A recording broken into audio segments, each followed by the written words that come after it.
Hello, everybody, and welcome to another Weird Spins. So today I want to tackle a really rare. It may be the only surviving one on the face of the earth, as far as I know. I haven't found any history of it elsewhere, and no one else that has one or has seen one, including the estate of the author. We're talking about a guy named Ross Bagdasarian. If you don't know that name, Ross Bagdasarian was the founder and discoverer of probably the first really boy band and the first bad boy of rock and roll. Yes, I'm talking about Alvin.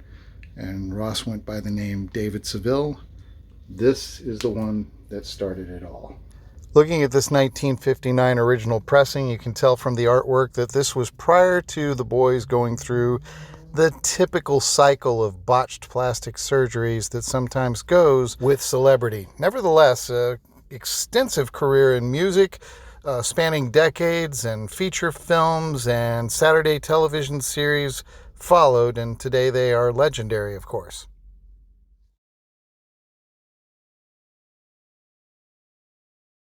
"1959, the birth of an empire with the Chipmunks."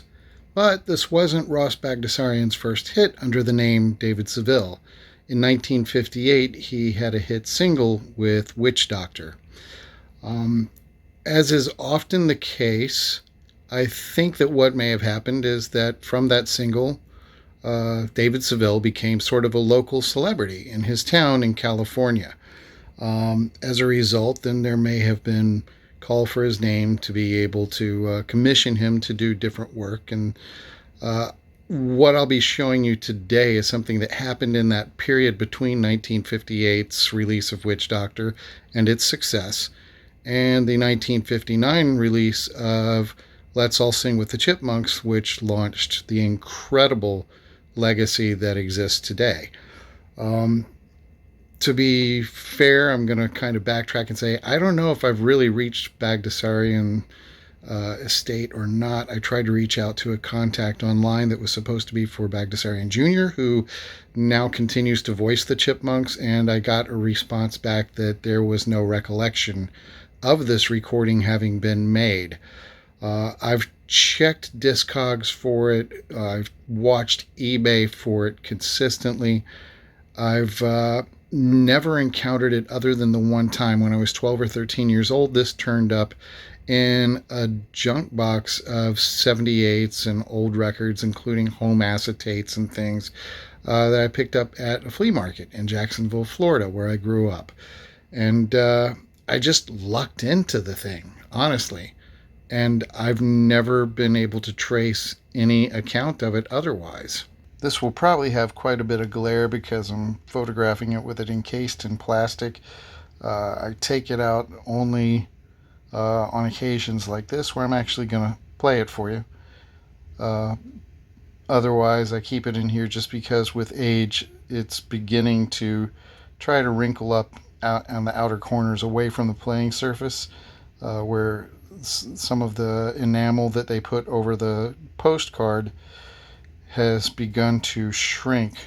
I mean, the thing's quite an antique at 1958 being its year, and I determined that from the year of the vehicle and from postmark and other detailed information on the back.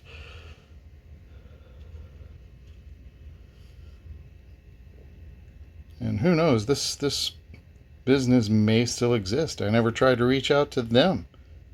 Maybe I should have.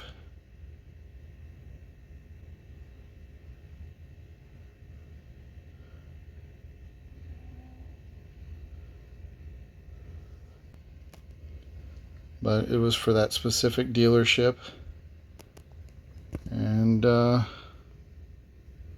go ahead and play this for you.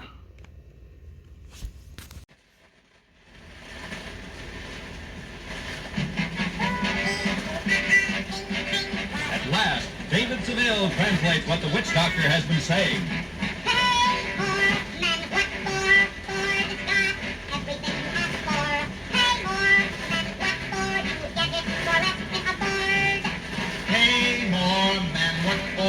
Ford's got everything you'd ask for. Pay more, and what for? You get it for less than a Ford. In the Ford you'd get the lines that Thunderbird inspired. And in its great V8 there's T-Bird Go. Every inch of Ford says here's the fine car you've desired. And yet no car like Ford is priced so low. Pay more, man, what for? Ford's got everything you'd ask for. Pay more, man, what for? You get it for less than a Ford. Yes, sir. Like the witch doctor said. Pay more? What for? Why, did you know that right now you can get a Ford Ranch Wagon Special for just $66 per month after a small down payment? And it's loaded with fine wagon extras, like magic air heaters, special two-tone paint, white wall tires, and many more. Look for a call real soon from the man who sells Ford. And if you can't wait, see your neighborhood Ford dealer today.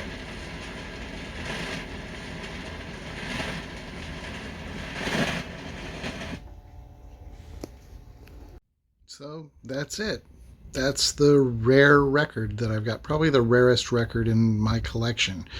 If you have any information on it at all, reach out to me. If you're with Bagdasarian for real, because I'm not certain if who I reached necessarily was. I believe they were.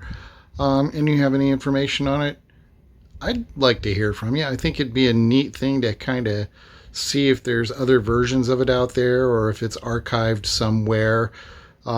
Because, I'm a Chipmunks fan. So it's pretty cool, I think. Anyway, thank you for watching Weird Spins, and we'll see you again real soon.